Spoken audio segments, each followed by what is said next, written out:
Hello everybody, how are you doing? Welcome to my natural. Thank you so much for tuning in. Thank you so much for being here. So this is a very impromptu video. I asked questions on Instagram. I planned to answer them on Instagram stories, but I just felt there are certain things that I needed to completely explain or explain in depth, and so here we are. I just decided to do a video all together, just also for reference that people can be able to get the answers from here in future, because a lot of them are actually questions I get asked over and over again. So yeah, I have a feeling this is gonna take a bit of time, but get a cup or something, get comfortable, because I feel like these are questions that I get asked a lot and they could be answering or could help you understand certain things about skincare. So let's get started.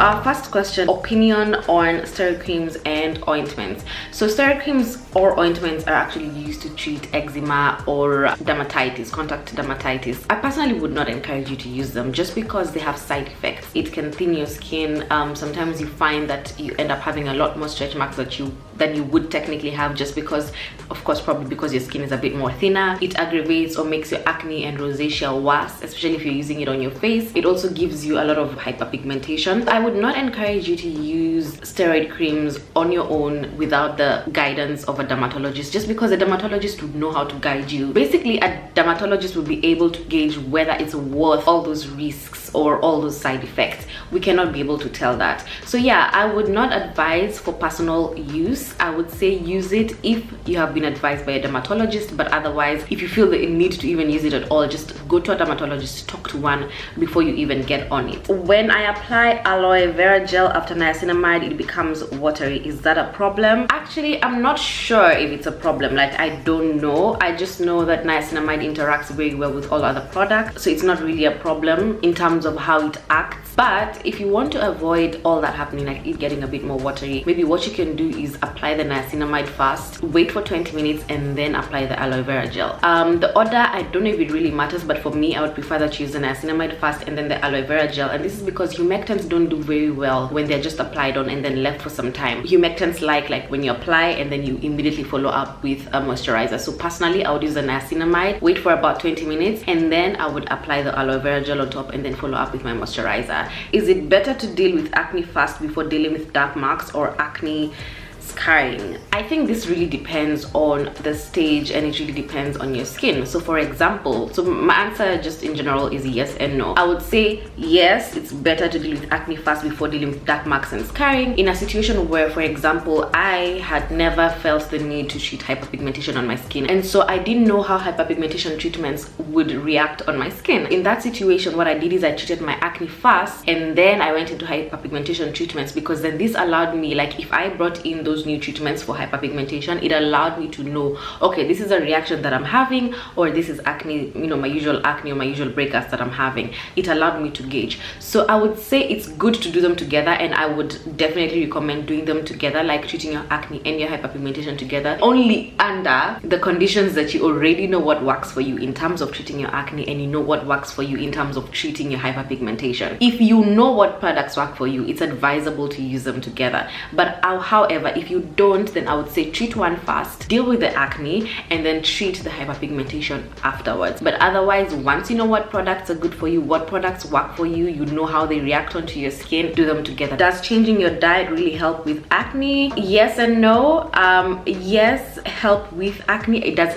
Her question doesn't say does it heal. I would say help with acne, so I would say yes. Acne is a condition that, quite frankly, is only certain things that can treat it. Yes, there are people who have acne that is triggered by things like dairy, carbs, sugar. In that situation, changing your diet is definitely gonna help with your acne, but is it gonna treat your acne completely? I don't think so. Changing your diet is never ever a bad idea. I would suggest that you actually change your diet. There's no harm in being healthy, and your skin directly or indirectly benefits from it. But will it completely clear your acne? No. Will it help with your acne? Absolutely. She also goes on to ask, are there any vitamins or supplements that actually help with clearing skin? I would say yes, I guess they would. But topical, when you think about retinol is vitamin A. When you think about ascorbic acid, vitamin C. When you think about vitamin K, when you think about vitamin E oil, when you think about all these things, we're literally consuming vitamins topically. Do they help in clearing your skin? Yes, when you're using like niacinamide, which is vitamin B3, when you're using retinol, which is vitamin A, all these things are vitamins that you're applying topically. Do they really help when you're ingesting?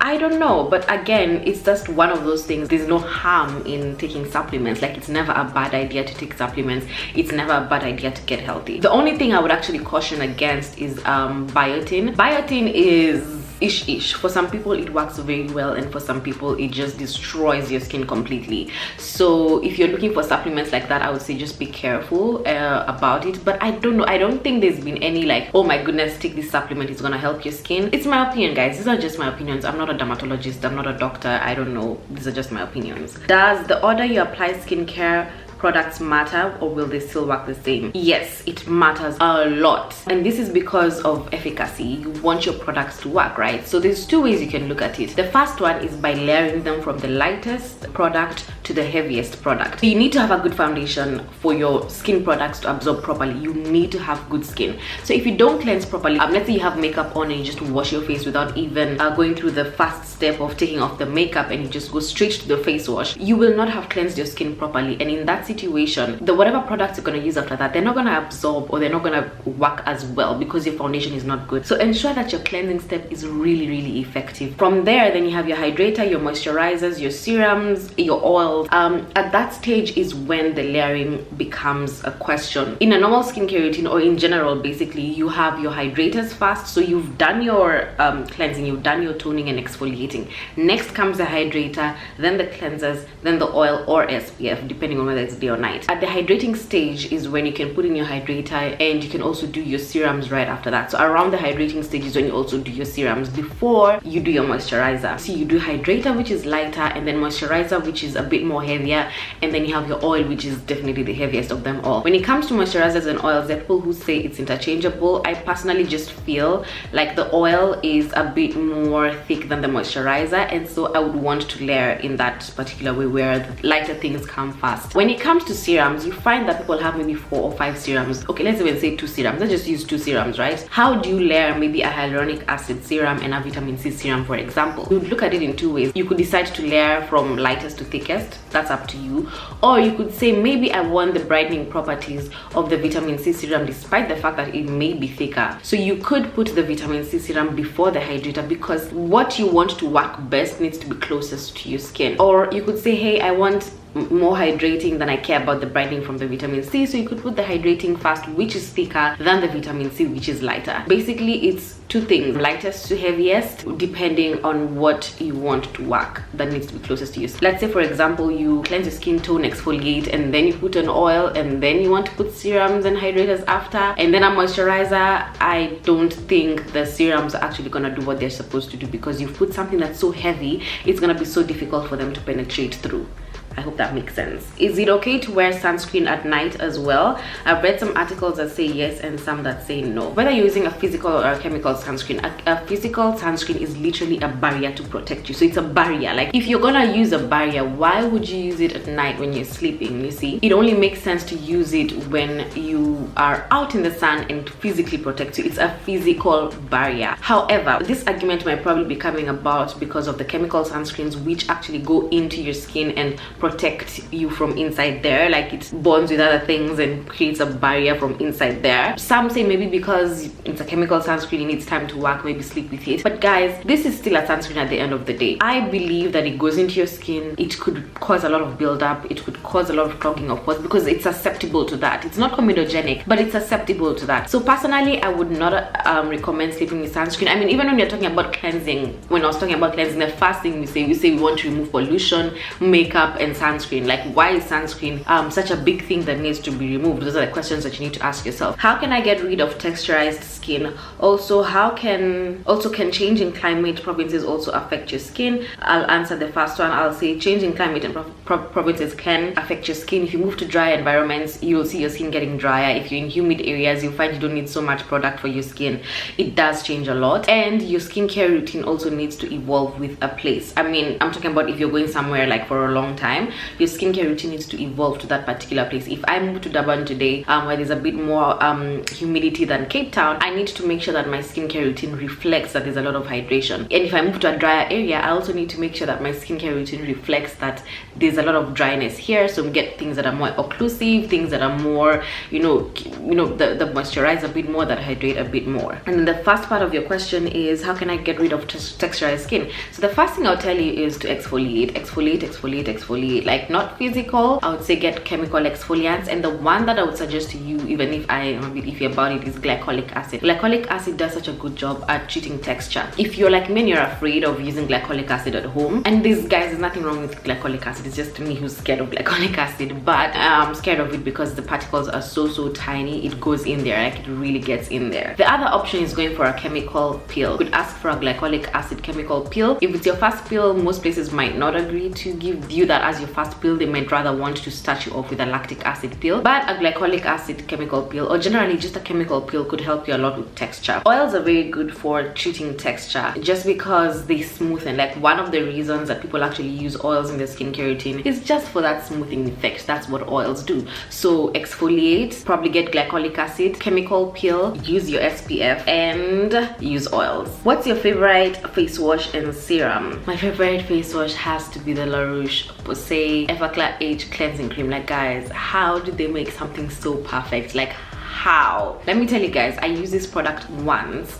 My skin was so angry and so red and irritated and everything. It has niacinamide, and I promise you, and I have a video evidence of this, it's coming out soon. I promise you, I used the product in the shower once. I came out and it's like nothing happened. Like, what inflammation? Amazing. Like, guys, it's one of the best cleansing creams I've ever tried. What serum do I like? The Wow Wonder hyaluronic acid serum from Sunscreen. It is a hyaluronic acid and vitamin C serum, and I actually saw instant changes from that. Like, it's wild. It's one of the best serums that I have seen and I have used. I also like, let me think, there was also the Dermalogica Power Bright C serum. I think it was a brightening serum. That one also like brightened my skin. I really like that one as well. I'm yet to explore more on serums. The reason I haven't explored them so much is because they are expensive, guys. Serums are not cheap, and sometimes they just hit on me. So that's why I've not really experimented on serums. And then she continues to ask, when did you start getting into skincare? About maybe 4 or 5 years ago that I started getting into skincare. I've never ever had skin issues in my entire life until my mid-20s, and my skin was just like, sis, you thought, and so here we are. In the beginning, I was more obsessed with practices, and even when you go down to my Instagram, you will see that I was more obsessed with practices and products and exploring all these things. But then now the ingredients and the chemicals is what I'm so obsessed with right now. Like, the interactions of this, like, oh my goodness, how can vitamin A, something so simple, be so drastic on your skin? Like, for me, that just, it wows me all the time. In terms of like niching down and completely just sharing skincare only, that's been maybe straight up, like, legit just 2 months right now. But if you go to my YouTube, I have been sharing a lot of skincare content, and that's like my top watched kind of content.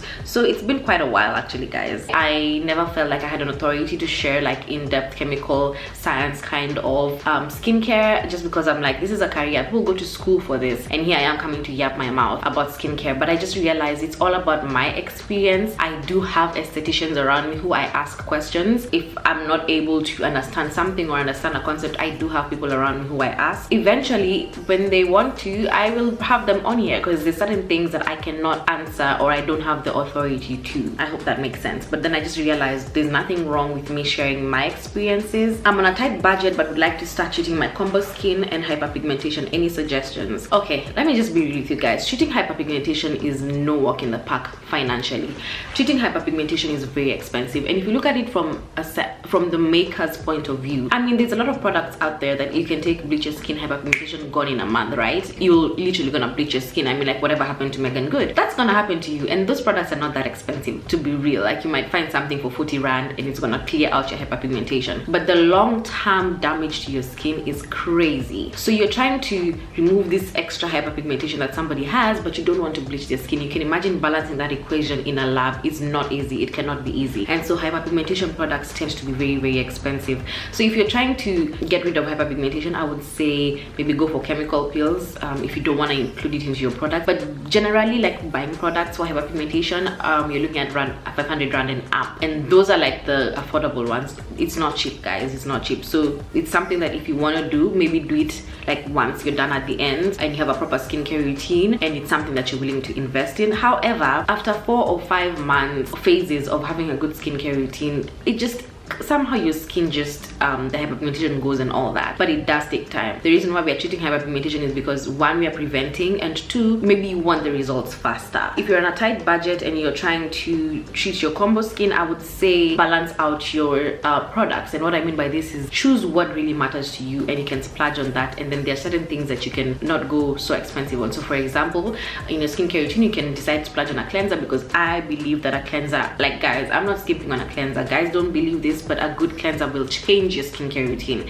A good cleanser will change your skin, I promise you. So for me, I wouldn't skimp on a cleanser. I would get a really good one. For the toner, if it's a hydrating toner, you can get something that's affordable, like rose water, and so you see the costs there go down, so it kind of balances out your expensive cleanser. And then for a hydrator, if your skin can tolerate it, you can get glycerin. Now I use glycerin for a very long time, but I realized that my skin doesn't tolerate it very well. It will tolerate it once in a while, like maybe if I use it once every week, just to give me that extra push of hydration, but I can't use it all the time. So you could use glycerin if guys, caution, if your skin can tolerate it, get glycerin. Glycerin is like what, 14 rand for 100 ml, affordable. And then you can spend, you know, get a neutral moisturizer. When you're getting your SPF, make sure you get a good SPF and maybe a good oil that's a good quality oil. So what I mean is just balance out and see where you want to spend, see where you want to skip. Having a good cleanser, good moisturizer, and SPF, that's it. That's all you need for a good skincare routine. What was the acid you said is easy to start with for exfoliating? There's 2 of them, mandelic acid and lactic acid.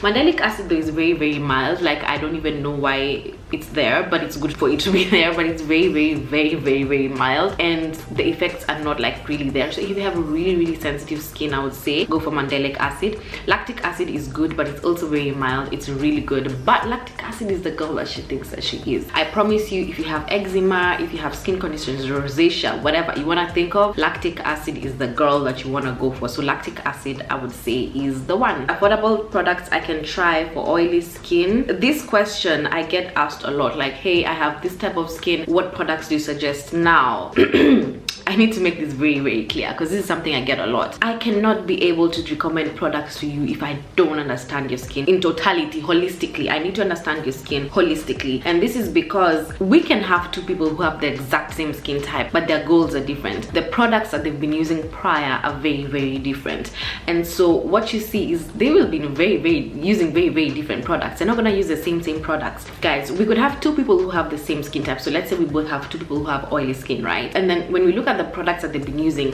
one used very harsh products and destroyed the lipid barrier, and the other one did not. Those 2 guys are gonna have very different products, because one, you're gonna go straight into treating the one who did not use harsh products, and the one who used harsh products, we have to start treating the lipid barrier. Once you're done with the lipid barrier, then you can start thinking of other things. So the products cannot be the same. You can't tell me you have oily skin and you want products. It's very, guys, very, very difficult to be able to recommend to somebody the products you've been using, the environment that you're living in, the type of skin that you have. What are your goals? Are you struggling with acne? Do you have breakouts? Are you sensitive skin? Like, there's so much that somebody needs to be asked. I followed the chart on oils and the guide on oil cleansing, but I'm still breaking out. Please help me. It's been 1 week and I am low-key scared. I used up all my little savings and stuff that would work. Okay guys, let's talk oil cleansing. I'm starting to be on the fence, and this, guys, this is a personal opinion. I'm starting to be on the fence about oil cleansing just because of my personal experience. A lot of the products right now, the oil cleansers that are accessible to us here in Africa, a lot of them have oleic acid, or they're high in oleic acid. Oleic acids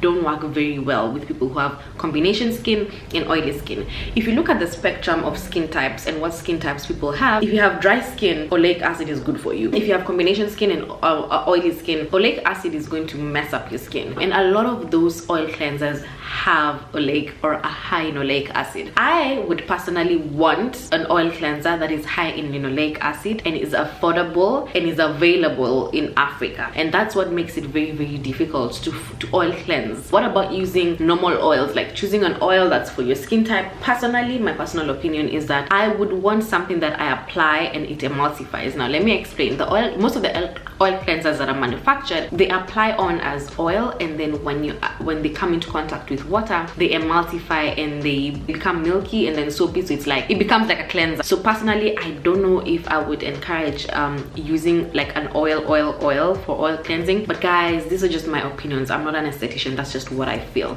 And also, it has to be a two-step. If you're going to use oil, you have to follow it up with another cleanser, either a foaming or a non-foaming cleanser, depending on your skin type. Just that I should say that I will have a whole video later on this and my opinions and what I think, and maybe if I find something with linoleic acid and I try and it doesn't break me out, I'll let you guys know.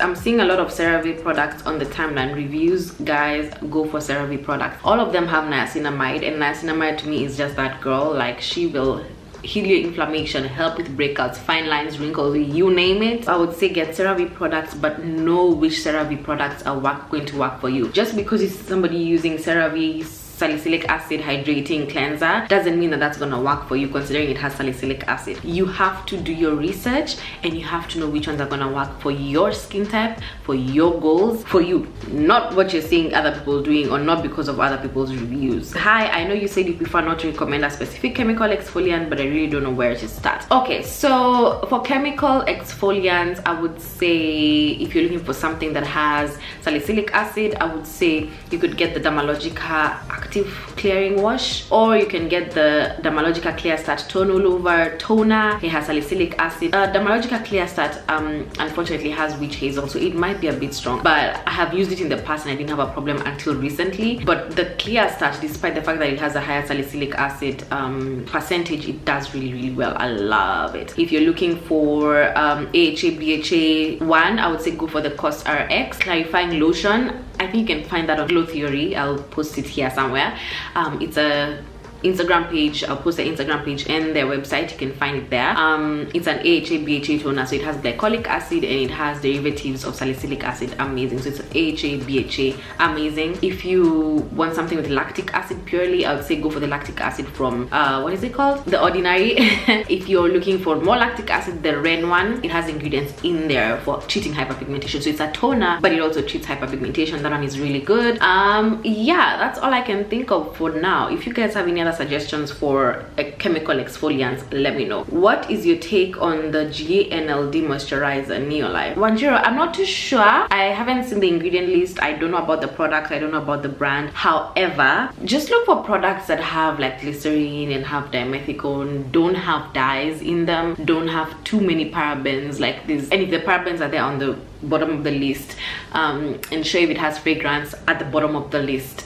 Yeah, that's all I'd basically tell you. But dimethicone, I think, is, in as much as that silicone, it's a good silicone for hydration and for, yeah, your skincare. What are the best ingredients to look for in products and which ingredients should be avoided? This is a very, very loaded question. I think I'm gonna do a separate video on that, like ingredients to look for and to be avoided in products. I'll have to do a whole video on that. Be patient with that. I'm actually gonna circulate and I'm gonna do a full video on that. Thank you for the recommendation. I have been treating hyperpigmentation. Now my face is lighter than my body. I would say maybe just exfoliate your body as well and see how that goes, and then if nothing changes, and maybe get back to me. I know we do tend to forget that. My face and my neck have always been darker. Like my neck has always, everything down has always been darker than my face, but I learned like bringing your skincare routine all the way to your neck actually kind of blends that issue, so to speak. So make sure you bring your skincare routine all the way down to your neck, because then whatever's happening here is also happening here, guys. Don't forget your neck and your decolletage area. Is whipped shea butter good as a moisturizer, not as an ingredient by itself? As a moisturizer, no. I would put it under the category of oils. If you're using shea butter, first of all, to begin with, it's not comedogenic, so that's good. But if you're using it as a moisturizer, then you're not really moisturizing your skin, you're sealing your skin. So if you've used a moisturizer and then you use it as your last step to seal everything in, then it is good for you because it's not comedogenic and it does what it's supposed to do, but not as a moisturizer because it's not going to moisturize your skin. Butters and oils are considered to be in the same category. So it's a hydrator first, your moisturizer, and then you can put your oil stroke butters. How to take care of one's lips? Good question. I'm actually struggling with mine right now. I would say you need to get a lip scrub, but what I like to do, or what I've seen help, is I don't even think I have them here. During the day I will use a lip cream, so I use a Blistex lip cream. There we go. So at night I use this Laneige lip sleeping mask. It doesn't have to be the Laneige lip sleeping mask for your night. Just get something light for during the day and then something really nice and occlusive for during the night. Does the moisturizer go before the sunscreen or vice versa, or not at the same time? Remember when I said the sunscreen being like a barrier? I would say that your sunscreen needs to go after your moisturizer. It's the last step of your skincare routine. Always put your SPF sunscreen last. Like, that's the final thing. Everything is in there, and then put your sunscreen on top of it. I always get asked about the moisturizers that have sunscreen in them. For me, I believe like something is gonna skimp. If you've been into a lab, you know, like if you're making so you're making a moisturizer and you're also making a sunscreen and you're trying to bring them together, there's something that's gonna lack somewhere. In as much as it's gonna work, either the moisturizer or the SPF is not gonna be as effective, or the moisturizer is not gonna be as effective. Something's gonna give in there. I would say get your moisturizer and your SPF separately, and then layer your moisturizer first and then your SPF. Also, how can I take care of my oily skin when it's cold? Okay, so people with oily skin tend to go for things that say mattifying, you know, non-oily, oil-free, all those things, and those things tend to be very, very dry with oily skin. My philosophy is that whether you have oily, dry, whether you have what kind of skin, do not be afraid. Do not shy away for things that are occlusive or things that have oils in them, oils that are good for your skin. You need to know what kind of oils are good for your skin. Don't be afraid of those things. I would also say in your cleansing step, despite the fact that you have oil skin, get instead of a normal face wash that's foaming, get a non-foaming face wash. I always tell you guys, cleansing is the foundation. Cleansing is the foundation of your skincare routine. For you not to be dry, you have to start from the beginning, so you're not countering. So get a very gentle non-foaming cleanser, and then you can apply your glycerin. You can apply the glycerin before your moisturizer, and if you're still not feeling like you're moisturized enough, you can add oil to seal all that in. It's many steps, but yeah, that's how you can deal with your skin in winter. And then also for me, I think you need to change, like, yes, we're using lotions maybe during transitional weather, but when it gets colder, you look for things that are labeled cream. Like, creams are amazing for cooler weather. I use the Nivea cocoa butter and glycerin, but still my whole body skin is very dry. What would you suggest? First, don't take a hot shower. Like, it shouldn't be that hot. Exfoliate your skin to remove the dead skin. Use your glycerin before your body butter, and then you can seal with an oil. That's what I'll tell you. Oh, the other thing is get products that have ceramides in them. That can also help your skin really well.